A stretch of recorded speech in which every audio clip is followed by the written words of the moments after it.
Voilà, quelle joie de se retrouver. Bonne année à toutes et à tous. Année 2025 dans la victoire, dans la bénédiction pour vous, pour vos familles, pour vos amis, pour votre église, si vous avez une église et si vous n'avez pas encore de communauté, eh bien voilà, que Dieu vous bénisse là où vous êtes. Alors pour cette nouvelle année, eh bien, on va continuer ce qu'on a commencé par rapport à la vie d'Abraham et de Lot. On va aller un petit peu plus loin et découvrir ce personnage tellement énigmatique qu'est Lot, et on va voir ce qu'il nous apprend avec la grâce de Dieu. Alors, je lis dans Genèse chapitre 13, verset 10. Genèse 13, 10. Lot leva les yeux et vit toute la plaine du Jourdain qui était entièrement arrosée. Avant que l'Éternel ait détruit Sodome et Gomorrhe, c'était jusqu'à Tsoar, comme un jardin de l'Éternel, comme le pays d'Égypte. Amen. Lot leva les yeux et vit. Donc on va s'arrêter déjà sur ce premier point. Il lève les yeux et il voit. Qu'est-ce que ça nous indique quoi? Ici, ça nous indique clairement la convoitise des yeux. 1 Jean 2, 15 à 17 nous dit ceci. 1 Jean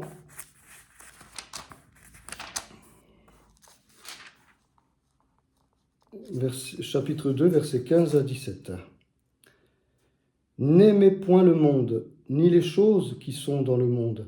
Si quelqu'un aime le monde, l'amour du Père n'est point en lui. Car tout ce qui est dans le monde, la convoitise de la chair, la convoitise des yeux et l'orgueil de la vie, ne vient point du Père, mais vient du monde.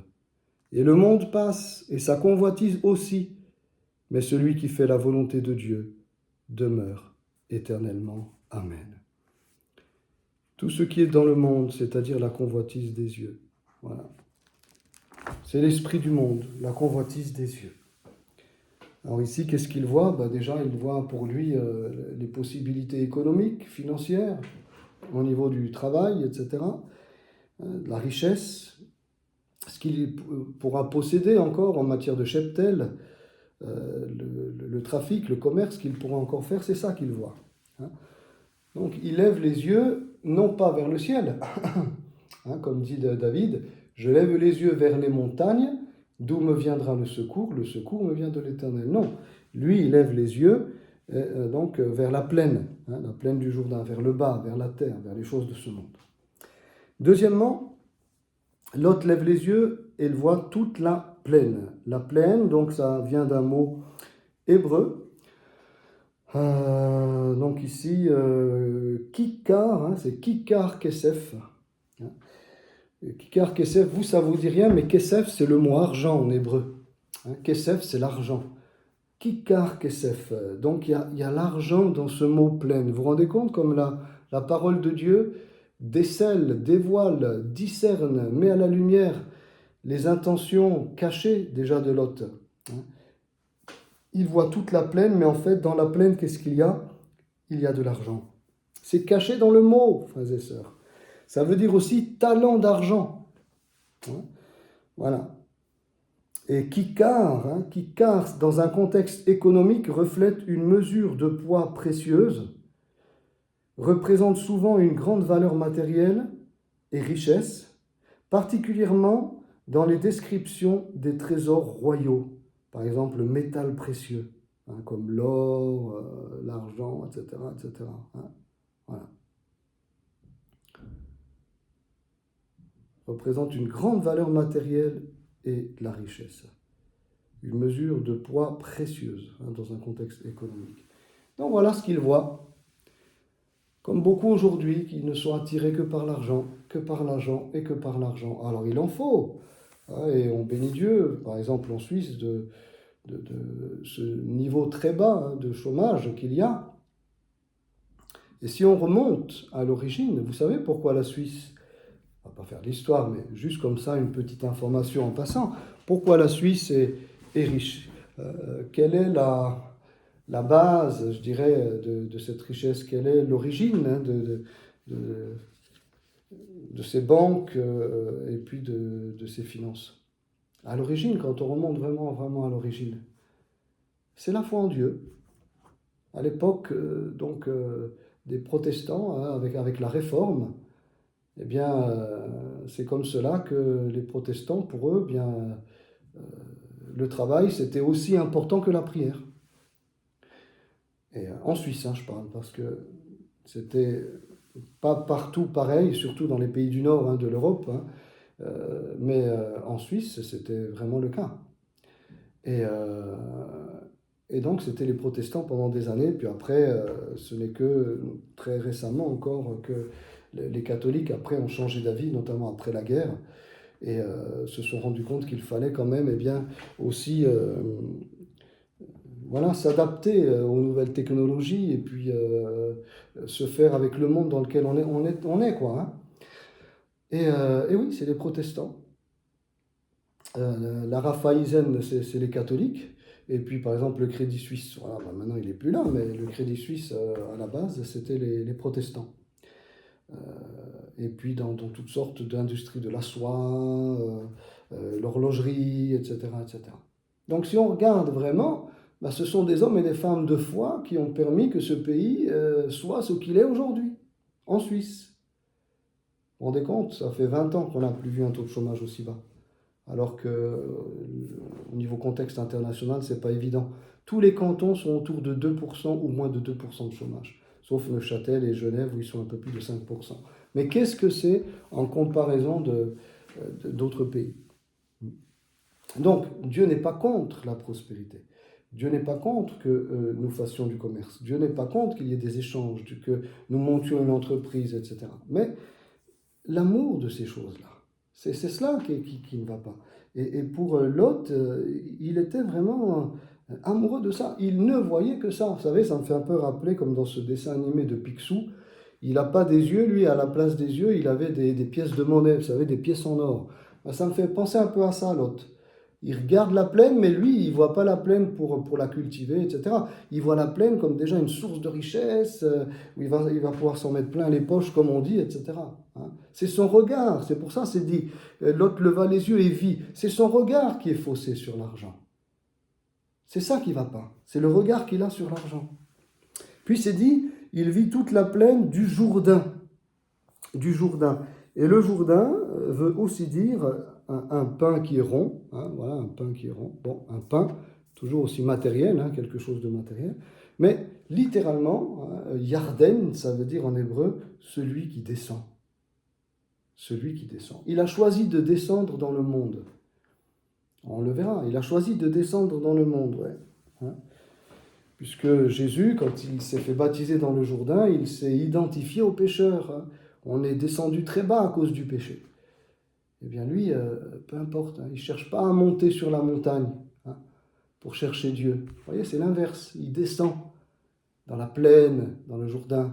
Hein. Et c'est ce qui va se passer. Il va entraîner malheureusement sa femme et ses filles. Et ces deux filles, ça ne va pas être facile, hein, ce qui va vivre. Choisir la facilité n'est jamais à notre avantage. À tout point de vue, d'ailleurs, ici c'est la facilité matérielle et financière, économique, mais à tout point de vue, choisir la facilité n'est pas forcément un choix judicieux. Parfois, oui. Parfois, Dieu, il nous permet d'entrer dans un chemin. Voilà, alors je ne parle pas pour le salut, hein, parce que pour le salut, le chemin, il est étroit, et la porte, elle est étroite. Mais je parle dans certaines situations, Dieu élargit l'espace de notre tente. Dieu ouvre des portes, et quand Dieu ouvre, il les ouvre grandes et larges. Dieu montre un chemin, Dieu montre une voie. Dieu, quand on est dans son plan, franchement, c'est magnifique. Parce que les portes s'ouvrent et nous pouvons entrer vraiment dans les plans de Dieu avec largesse. Hein. Voilà, parce que Dieu a de grandes visions pour chacun.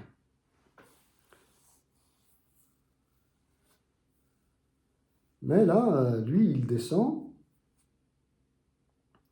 euh, il descend dans la facilité, quoi. Il cherche la facilité matérielle et ça ne va pas lui être à son avantage. Et puis c'est dit, donc il lève les yeux, il voit toute la plaine du Jourdain qui était entièrement arrosée. Pardon. Entièrement arrosée. Entièrement arrosée, et le mot arrosé, l'adjectif arrosé, mashké en hébreu, signifie donc un poste de prestige impliquant le service des boissons. Un poste de prestige impliquant le service des boissons. Un poste de prestige. Et regardez comme la Bible est prophétique. Entièrement arrosé. Ce qu'il voit, c'est un poste déjà. Et c'est ce qu'il aura, comme on verra plus loin. Il aura un poste important. Mais il est prêt à vendre son âme et celle de sa famille pour avoir ce poste. Faisons attention parce que parfois, pour avoir une augmentation, certains sont prêts vraiment aux pires choses. On sait ce qui se passe des fois pour monter en grade, pour gravir ce qu'on appelle la hiérarchie sociale, etc. Il y en a, ils y laissent leur mariage. Il y en a, ils y laissent leur famille, leur honneur, leur probité. Entièrement arrosé. Il y a de l'eau, ça pousse. Si vous allez aujourd'hui là, dans cette région-là, cette vallée entièrement arrosée, aujourd'hui c'est plein de sel partout. C'est la région de la mer Morte. Ça vous dit rien le sel? On verra plus tard ce que ça veut dire. Même celui qui ne veut pas croire et qui lit la Bible, il se dit, mais on est dans la région, effectivement, où il y a plein de sel, et la Bible, dans la famille de Lot, va nous parler de sel. Mais là, à l'époque, comme Sodome et Gomorrhe n'avaient pas encore été jugés, il n'y avait pas de sel. Tel qu'il y en a aujourd'hui, j'entends. La Bible nous dit que cette région était entièrement arrosée. Ça poussait. Fécond, végétation luxuriante, perspective extraordinaire au niveau agricole, puisqu'il ne faut pas oublier que nous sommes dans un contexte où ils vivaient beaucoup de l'agriculture. De paysans, agriculteurs, c'était quasiment que ça, ils vivaient de la terre à cette époque-là. Bien sûr, il n'y avait pas que ça, mais la majeure partie des habitants du pays vivaient souvent de ça. Des troupeaux, n'est-ce pas, et puis de la culture des légumes, des fruits, etc. L'agriculture. Mais lui, il voit un poste,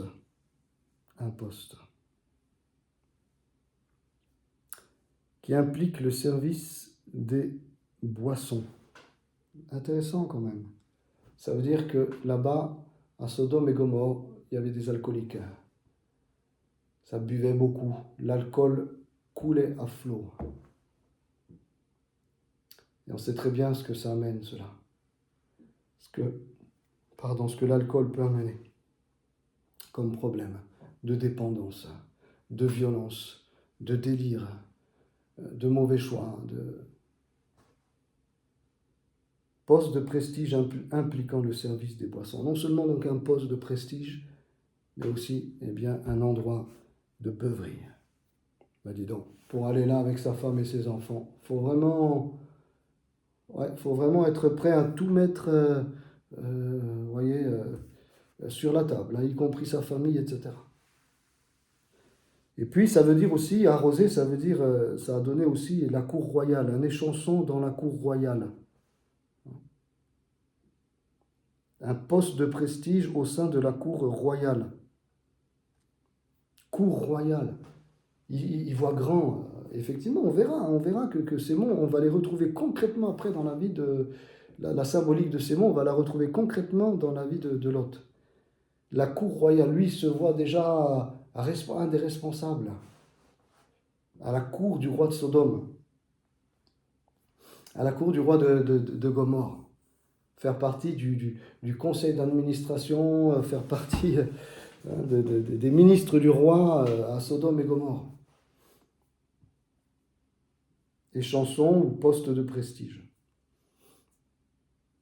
Ça va peut-être même donner, effectivement, le vin, n'est-ce pas, goûter le vin pour le roi.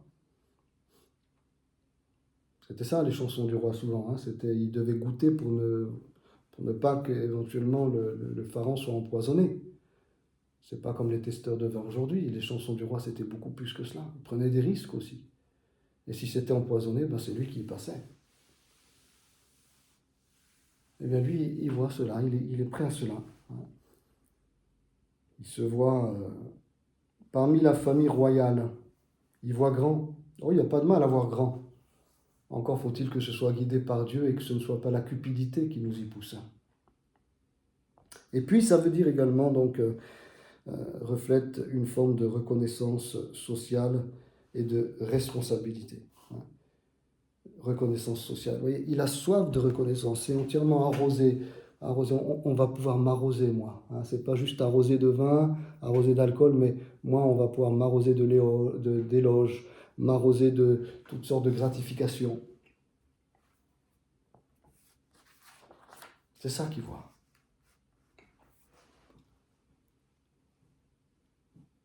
La reconnaissance sociale. Il y en a aujourd'hui qui souffrent énormément, et avec les réseaux sociaux, ce phénomène s'est amplifié, qui souffrent énormément de manque de reconnaissance.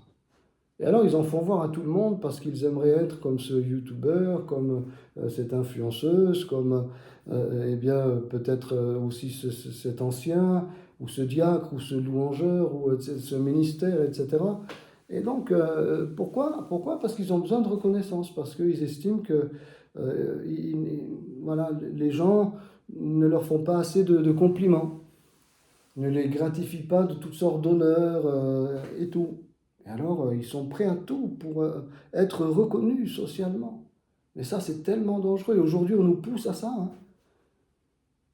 On nous pousse à ça partout, au niveau commerce, au niveau de l'école, au niveau de... même au niveau de la vie sociale, toute simple, j'entends. Voilà, on nous pousse à ça, à être reconnus. Si t'es pas comme les autres, si tu rentres pas dans le rang, ben voilà, t'es mis de côté, quoi. Voilà. Pour être reconnu, eh bien, il faut faire ci, il faut faire ça, il faut faire tel compromis, il faut s'habiller comme ci, il faut s'habiller comme ça, il faut parler de telle manière. Voilà, il faut avoir des parents qui ont pas mal d'argent, il faut ouais, pouvoir en montrer, quoi, en montrer, en imposer, quoi. Et là, tu es reconnu socialement. Ben, c'était Sodome et Gomorrhe, c'était ça. Là-bas, c'était un coup de reconnaissance sociale, un coup de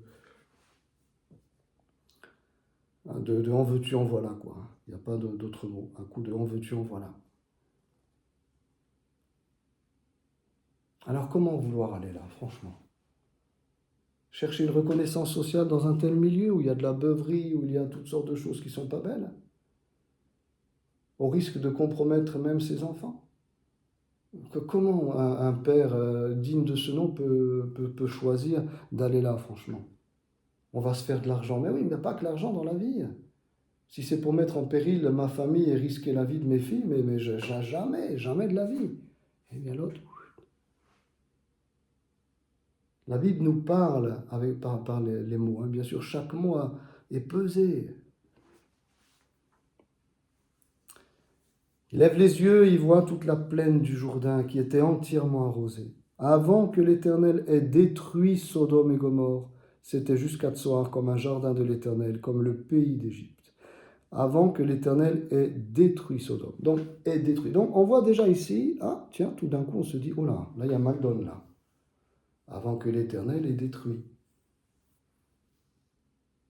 Quelqu'un qui n'a jamais lu ce texte, là, il se dit, il va y avoir un problème là. Quelqu'un s'arrête et se dit, l'autre, là, t'as pas fait le bon choix là. L'Éternel s'apprête à détruire Sodome et Gomorrhe et toi tu vas là-bas? Mais l'autre, tu fais quoi là? Un novice, quelqu'un qui n'a jamais lu la Bible et qui lit attentivement, doucement et de manière linéaire, il se dit avant que l'Éternel ait détruit Sodome et Gomorrhe, c'était... Mais pourquoi il choisit d'aller là? Mais il va risquer. Donc ici, déjà, la parole de Dieu nous annonce deux choses. La première chose, c'est qu'il désapprouve la vie dans ces villes. Et la deuxième chose, c'est qu'il va punir ses habitants, les habitants de ces villes. Il désapprouve leur façon de vivre et il va les punir.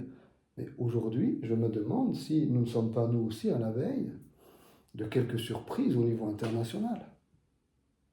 Pardonnez-moi, mais quand on voit dans certains lieux que je ne vais pas nommer, dans tel pays, tel autre, ou même chez nous en Suisse, etc., mais on se dit, mais si il n'y a pas parfois vraiment un changement de comportement, un changement d'attitude, mais on va s'attirer le jugement de Dieu. En votant des lois contre la parole de Dieu, en favorisant le péché, en faisant exprès de dire le contraire de ce que dit la parole, etc., on va au-devant d'un jugement de Dieu. Pas besoin d'être prophète. Et c'est vrai que là c'est interpellant, il a détruit les villes. Vous savez qu'il y a des civilisations qui ont disparu. Par exemple, les civilisations des Incas, des Aztèques, des Mayas, ces civilisations précolombiennes, etc., disparues de la carte, rayées de la carte. Il ne reste aujourd'hui que les vestiges de certains temples idolâtres, etc., sur les montagnes du Pérou ou en Colombie, etc. Mais voilà, il ne reste que des vestiges. Mais ces civilisations-là ont été décimées, par la famine notamment, par la sécheresse, par des guerres intestines, interethniques, etc., par la magie, par la sorcellerie. Et aujourd'hui, est-ce que nous sommes meilleurs que ces époques-là? Non, moi je ne le pense pas, nous sommes même pires. Nous sommes même pires, puisque Jésus dit clairement que quand il reviendra, le monde sera comme Sodome et Gomorrhe.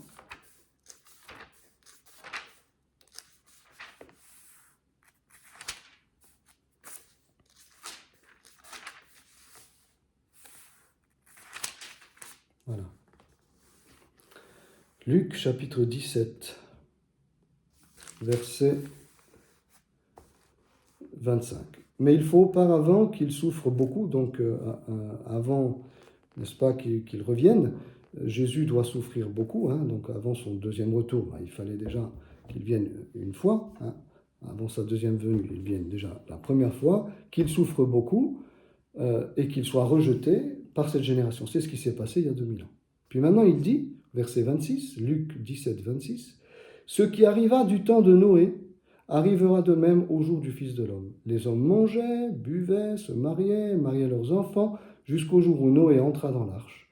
Le déluge vint et les fit tous périr. » Écoutez bien maintenant verset 28. « Ce qui arriva du temps de Lot, le voilà notre ami. Ce qui arriva du temps de Lot arrivera pareillement, c'est pas encore arrivé. Les hommes mangeaient, buvaient, achetaient, vendaient, plantaient, bâtissaient. Mais le jour où Lot sortit de Sodome, donc on parle de cette ville-là, on sait qu'il s'agit de Sodome, une pluie de feu et de soufre tomba du ciel et les fit tous périr. Et maintenant Jésus dit, il en sera de même le jour où le Fils de l'homme paraîtra.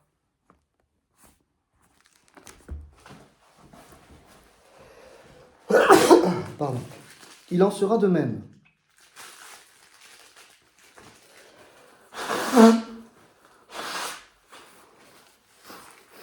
Pardon. Il en sera de même. Le jour où le Fils de l'homme paraîtra. Donc ça va arriver. C'est devant nous. En fait, ce qui s'est passé là, il y a 4000 ans, va se passer à nouveau. Parce que la Bible nous dit que le Seigneur détruira aussi la terre par le feu. Et vous avez vu ici que c'est par le feu et le soufre que Jésus nous a dit que Sodome a été détruite. Sodome. Qu'est-ce qui caractérisait Sodome pour que l'Éternel l'ait détruite? On va le voir. Mais vraiment, c'est très intéressant de voir la manière dont le texte est agencé, avant que l'Éternel ait détruit Sodome et Gomorrhe. Le Saint-Esprit aurait pas pu passer sous silence cette destruction à venir et n'en parler qu'après. Eh bien non, il le dit dès maintenant. C'est comme si le Saint-Esprit, quelque part, il nous dit, tu vois Lot, tu as fait vraiment le mauvais choix. Toi, tu croyais que c'était bien, tu croyais que c'était magnifique, tu croyais que c'était l'Eldorado, et en fait, c'était l'enfer. Toi, tu croyais que Dieu allait bénir, et en fait, Dieu a détruit ces villes. Toi, tu t'es imaginé que tu y allais avec la bénédiction de Dieu, alors qu'en fait, tu y allais avec la désapprobation de Dieu. Très, très, très, très grande désapprobation de Dieu. Tu y allais alors que Dieu était en colère contre ces villes, et donc en colère contre toi aussi, qui allais y vivre, et qui allait te compromettre quelque part, d'une façon ou d'une autre. Même si la Bible nous dit qu'il est resté croyant, mais en galérant, hein, en galérant. Ça n'a pas été facile. Il aurait pu s'épargner tout ça. Donc le Seigneur, oui, s'apprête également dans un avenir qui lui appartient, on ne sait pas quand, mais il détruira à nouveau, et non seulement des villes et des pays, mais la terre entière, nous dit la parole de Dieu. Et tout ce que Dieu a créé par le feu, n'est-ce pas? Il va tout détruire pour tout reconstruire, avec une nouvelle terre, avec de nouveaux cieux, avec une nouvelle Jérusalem. Donc pourquoi nous attacher à des choses qui vont disparaître, aux choses d'ici-bas qui sont prêtes de passer? Alors, je termine avec Sodome pour relever 3 choses qui caractérisaient cette ville. C'est dans le mot même de Sodome, en hébreu. Ça vient d'une racine qui veut dire réussir, Sodome. Ça vient d'une racine qui veut dire réussir. Et c'est exactement, finalement, vous savez, on dit qui se ressemble s'assemble, hein, ou qui s'assemble se ressemble, peu importe comment on le dit. Hein. Qui se ressemble s'assemble. Hein. Et celui qui s'assemble avec l'autre, c'est qui lui ressemble. Hein. Dis-moi avec qui tu vas et je te dirai qui tu es. Dis-moi qui tu fréquentes et je te dirai qui tu es. Voilà. Eh bien, là-bas, il n'y avait que des gens qui voulaient réussir. C'est marrant, moi, ça me fait rappeler, je ne veux pas condamner vraiment les États-Unis, hein, parce qu'ils ont été tellement à l'avant-garde, je dirais, des missions, et encore aujourd'hui, heureusement qu'il y a les États-Unis dans toutes sortes euh,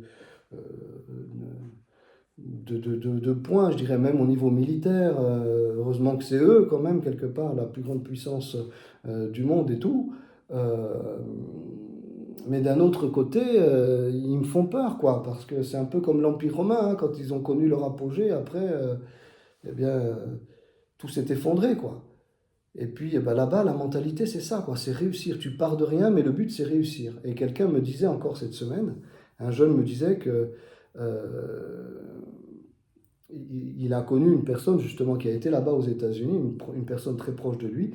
Et en revenant des États-Unis, cette personne a dit donc à ce jeune, qui me l'a dit à moi, là-bas, c'est impressionnant de voir qu'il pousse les jeunes à devenir quelqu'un, quoi, à devenir quelqu'un. Et si jamais tu réussis pas, ben, quelque part, tu es mal vu, quelque part, tu rentres pas dans le rang. Il faut réussir. Alors, est-ce qu'il faut réussir dans la vie ou est-ce qu'il faut réussir sa vie? Ben, déjà, il faut réussir sa vie. Puis après, le Seigneur, il te permettra aussi de réussir dans la vie. Mais réussir sa vie, c'est la première chose, c'est avoir son âme en paix, son âme sauvée, avoir trouvé celui qui est le chemin, la vérité, la vie, Jésus, et ne pas continuer de faire le tour du monde pour chercher où est la vérité et se brûler les ailes, mais de pouvoir trouver en Christ le pardon de nos péchés, le salut de notre âme, et savoir qu'après la mort, où est-ce qu'on va?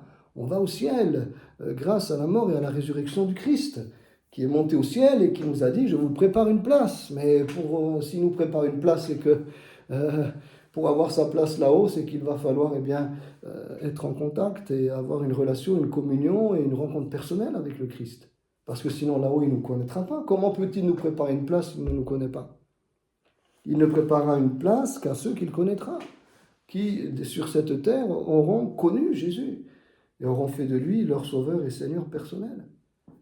Alors moi, des fois, les États-Unis, c'est vrai, elles me font un peu peur parce que d'un côté, eh bien, je le répète, au niveau des évangélistes, des missions, etc., alors il y a aussi des déviances doctrinales et tout ça, mais ils ont travaillé énorme, plus que toutes les nations. C'est vraiment la nation apostolique par excellence. Combien de missionnaires ils ont envoyés, ils ont été une bénédiction, et ils le sont encore pour le monde. Ça, je tiens à le préciser. Mais d'un autre côté, ils me font peur parce que l'argent a une telle place, une telle importance. Hein, time is money, c'est pas juste en Angleterre. Et puis, il y a sur les billets de dollars, In God we trust. Voilà, c'est inscrit. Alors on va dire, oui, mais ça, c'est avec la réforme, c'est les protestants qui ont emmené aussi cette mentalité, comme on disait tout à l'heure en Suisse, que Dieu aime autant le travail que la prière, hein, si ce n'est plus le travail que la prière. Il y a de ça, bien évidemment, mais après, quand même, est-ce que le but, c'est que de réussir matériellement, c'est que de réussir dans son métier? Eh bien ça, c'est une telle importance. Vous savez, ils travaillent, je crois, c'est 6 semaines de plus que nous autres en Occident. 6 semaines de plus. On va dire, bah, tant mieux, voilà, ils travaillent. Oui, c'est bien, mais d'un autre côté, c'est trop. Parce que on sait qu'ils ont un taux de divorce qui est exponentiel. On sait que beaucoup de familles partent à la dérive.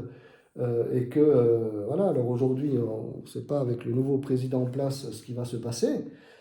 Il y a des choses qui peuvent nous rassurer, puis d'autres qui peuvent au contraire nous inquiéter. Mais ça me fait vraiment penser à Sodome, quoi. D'un certain côté, les États-Unis me font penser à ça. Il faut réussir, et c'est vraiment eux, quoi. Tous les films américains, c'est un peu ça, hein. On aime quelqu'un qui n'était rien et puis qui devient... voilà. Mais à la base, ça, ils l'ont volé où, si tu veux, si vous voulez, cette trame cinématographique? Ils l'ont prise dans la Bible. Parce que dans la Bible, c'est toujours comme ça, hein. Comme Joseph, par exemple, hein, rejeté, et puis méprisé, abandonné. Jésus également, rejeté, méprisé, abandonné. Et puis la pierre qu'ont rejeté ceux qui baptisaient est devenue la principale de l'angle. Et Dieu élève ce qui est humble. Dans ce sens-là, oui. Mais quand c'est au niveau matériel uniquement, il faut réussir sa vie au niveau matériel, parce que sinon, tu n'es pas quelqu'un. Là, c'est exagéré. Là, c'est exagéré. Eh bien, à Sodome, c'était cela. Et donc, Lot s'est tout à fait trouvé là, dans cette ville, puisqu'elle lui ressemblait, n'est-ce pas? Et donc, ça a accroché, quoi. Ça a tout de suite accroché. La deuxième chose que veut dire aussi ce mot, ça veut dire qui brûle. Quelque chose qui brûle, qui brûle. Et dans la Bible, il nous est dit, par exemple, pour les jeunes, etc., qu'il vaut mieux se marier que de brûler. Ça veut dire que de vivre dans le péché, n'est-ce pas, que de vivre dans la débauche. Eh bien, dans cette ville, il y avait une débauche extraordinaire. D'ailleurs, rien que le mot, voilà, aujourd'hui on a compris. Une débauche terrible, terrible. Tu vas emmener tes filles là, toi, où il y a une telle débauche, quel mari elles vont pouvoir prendre, tes deux filles? Si c'est tous des débauchés, comment tu vas marier tes filles, l'autre? Mais bon, voilà, il faut qu'on réussisse. Eh ben voilà, eh ben voilà, eh ben voilà. Aveuglé par la réussite, aveuglé par le capitalisme. Hein. Voilà, je fais un anachronisme exprès. Aveuglé par le capitalisme, aveuglé par la prospérité matérielle, aveuglé par l'amour de l'argent, aveuglé par maman. Et aujourd'hui encore, eh bien, pourquoi Dieu aussi jugera le monde? C'est aussi à cause de ses péchés au niveau moral. Et ce n'est pas que les relations hors mariage, c'est aussi eh bien, toutes ces choses qui sont commises au niveau éthique, n'est-ce pas? Des choses absolument abominables. Regardez aujourd'hui où est-ce qu'on va au niveau éthique, mais c'est vraiment à pleurer. C'est vraiment à pleurer. Alors, les humanistes aujourd'hui, je ne sais pas comment ils font encore pour être fidèles à leur doctrine. Hein. C'est-à-dire que l'homme est bon et qu'on n'ira de toute façon que vers le meilleur parce que l'homme, tout ce qu'il fait est bon et il faut croire en l'homme. Eh bien, aujourd'hui, je crois que leur doctrine, elle s'est carrément écroulée. Hein. C'est pas que de maintenant, mais alors aujourd'hui, quand vous pensez qu'on veut implanter des puces dans le cerveau de nos enfants pour être d'ici quelques années concurrentiels avec des robots humanoïdes, mais où va le monde? Où va le monde? N'est-ce pas? Et sans parler, bien sûr, de tout ce qui se passe au niveau médical, l'éthique médicale, etc. tout ce qui est autorisé aujourd'hui également à ce niveau-là, c'est fou. J'ai entendu dire aux États-Unis, donc ça n'a pas passé fort heureusement, mais une loi allait passer pour que l'avortement soit accepté jusqu'au jour de l'accouchement de la femme. Cette loi n'est pas passée, mais elle était là. Elle était là. Vous voyez? Qu'on puisse, jusqu'au moment où la maman va accoucher. Et comment on allait faire? Eh bien, en transperçant la fontanelle du bébé et puis en le tirant au forceps. C'est terrible ce vers quoi nous allons. C'est terrible.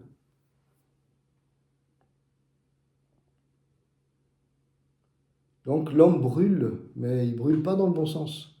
Et Victor Hugo lui-même, au XIXe siècle, avait fait toute une éloge sur, je dirais, les bienfaits de l'humanisme, les bienfaits de la science, les bienfaits de l'évolution de la connaissance, etc. Et il avait même promis, vous voyez, qu'il n'y aurait plus de guerre au XXe siècle, etc. Et 2 guerres mondiales, et quelle guerre mondiale? Complètement trompé. Aujourd'hui, comment on peut être encore humaniste dans le sens philosophique du terme? Croire en l'homme, mais il faut croire en Dieu, il faut croire dans ce que dit sa parole.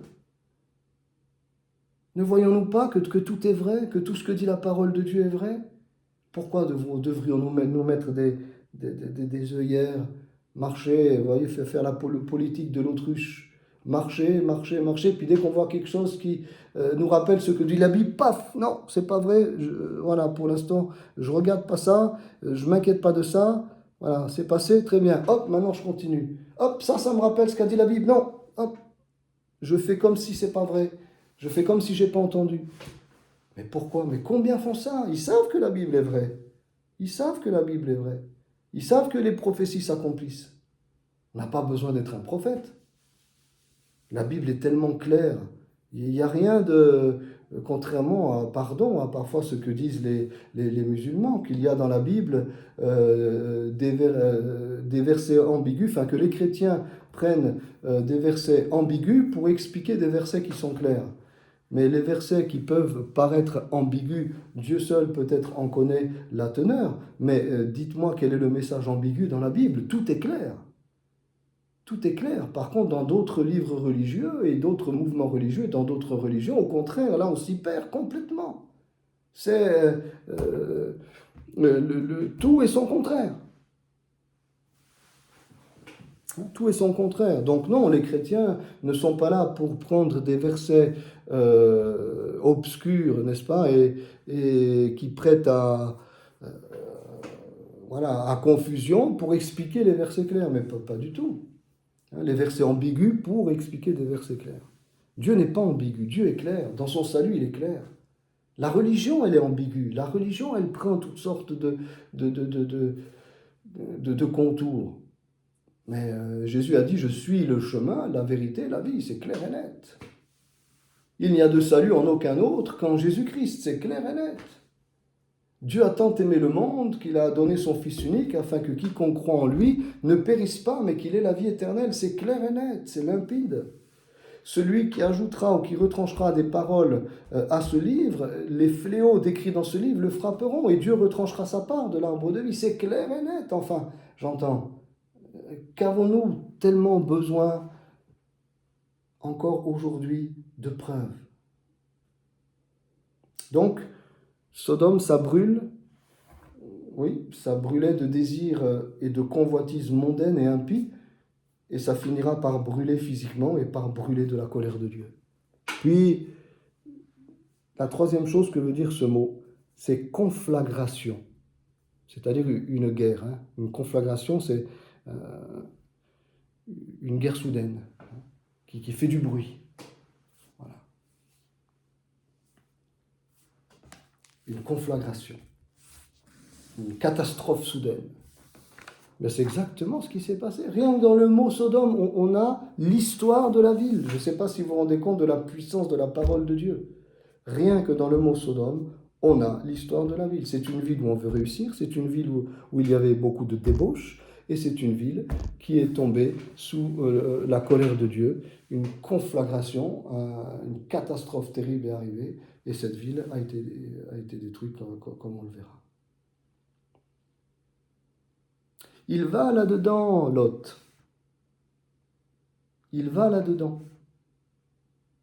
Il va dans une ville où il croit qu'il y a la prospérité, la sécurité, etc. Et il va y avoir une conflagration extraordinaire. Un tohu-bohu, tout va être mis en dessus-dessous à Sodome et Gomorrhe. Et dans pas longtemps, hein. Dans pas longtemps, c'est pas dans des années. C'est dans pas longtemps. Et alors que Dieu s'apprête à détruire Sodome et Gomorrhe. C'est pour ça peut-être aussi que c'est dit dès le début. C'est que, voilà, Dieu s'apprêtait déjà à le faire. Eh bien lui, c'est là qu'il va. Il y a un énorme trou, voyez, sur la route. Et lui, au lieu de choisir le chemin, n'est-ce pas, qui lui permet de pouvoir conduire sa femme et sa famille dans la sûreté, etc., il conduit sa famille dans une voie à l'issue de laquelle, au bout de laquelle, il y a un énorme puits, un énorme trou. Voilà. Incroyable. Quel aveuglement. Combien l'amour de l'argent peut aveugler les gens. C'est terrible. Et aujourd'hui, donc, dans notre actualité, puisque la Bible est tellement actuelle, eh bien, c'est la même chose. Il y en a, ils veulent aller, moi j'ai rien contre Dubaï, tout ça, voilà, c'est super riche, c'est classe, c'est là-bas, c'est les VIP, voilà, les start-up et tout, voilà. Mais c'est sur du sable. C'est sur du sable. Vous croyez que Dieu approuve qu'on mélange comme ça, entre guillemets, la religion avec l'opulence matérielle et tutti quanti? Mais moi, j'ai pas envie d'y aller là-bas. Les habitants sont certes extraordinaires, hein, des nations formidables, mais alors, là, je ne sais pas ce qui s'est passé là.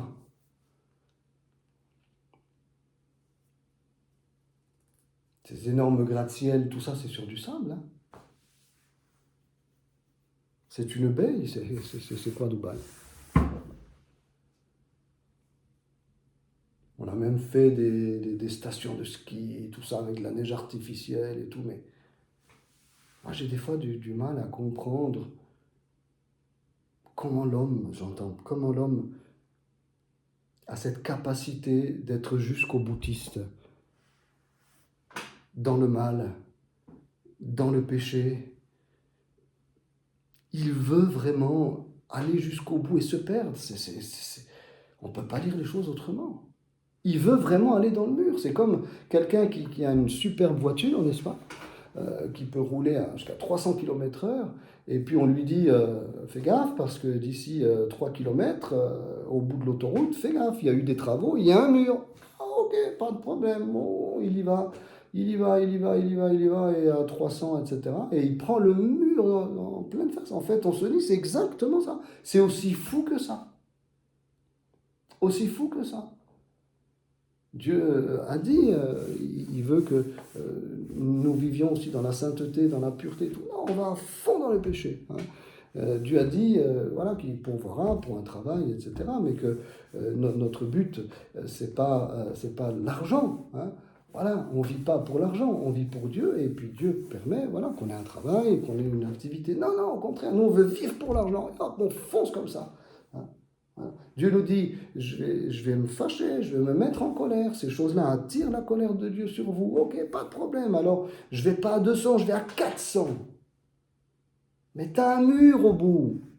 Eh bien, ça fait rien. Je le prends à 1000, 1500 km/h. C'est exactement ça, frères et sœurs, chers amis. Et c'est exactement la mentalité de l'autre. C'est ce que nous révèle dans son cœur, en tout cas, les choses qui germaient là dans son cœur. Hein, c'est ce combat qu'il y avait là dans son cœur. Et ça a été un combat d'ailleurs qu'il a continué d'avoir même en étant à Sodome après. Hein. Il y a le mur en face, tu es à 200, on t'a averti qu'au bout de l'autoroute, il y a un mur, on est en train de faire des travaux. Eh bien non, je continue d'appuyer sur la pédale, quoi. Eh bien c'est exactement ça. Sodome, c'est ça. Et aujourd'hui, Nous devons vraiment veiller, nous autres chrétiens, pour rester sur le chemin de Dieu, sur la voie de Dieu, parce que tout est là pour perdre, n'est-ce pas? Comme dit Jésus, si le Seigneur ne s'était pas réservé un reste, et s'il n'avait pas fait grâce, voilà, hein, et si il n'avait pas abrégé aussi les souffrances à la fin des temps, qui serait sauvé? Il faut vraiment être vigilant. Alors, que Dieu nous aide, que Dieu nous guide dans les réseaux sociaux à gérer notre temps, à gérer aussi voilà, ce qui est regardé, ce que l'on écoute, gérer nos fréquentations, gérer notre rapport à l'argent, gérer notre philosophie de vie. D'accord? Pourquoi est-ce qu'on vit? Pour qui est-ce qu'on vit? Vous voyez, toutes ces choses-là, ces choses basiques que nos anciens avaient beaucoup plus qu'aujourd'hui.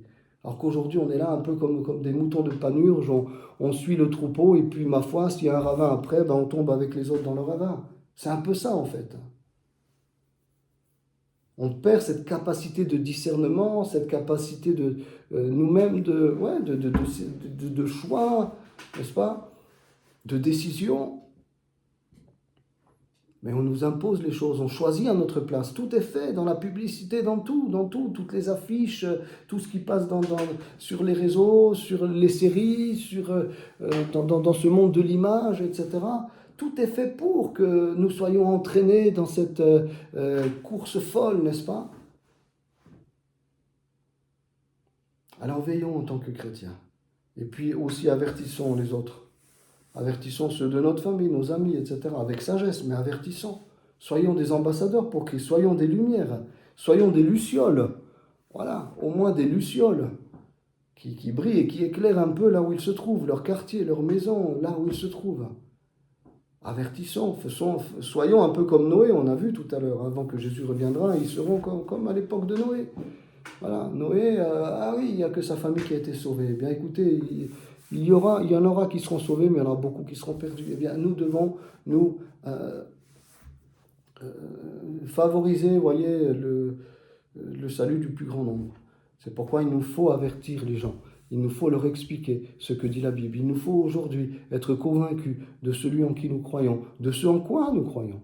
Hein, et puis de pouvoir l'exposer avec sagesse, mais aussi rempli du Saint-Esprit, avec force aussi, avec conviction, n'est-ce pas? Alléluia. Et pour cela, on a besoin de la grâce de Dieu. Alors que Dieu nous aide, on ira plus loin la semaine prochaine, dans ce verset 10.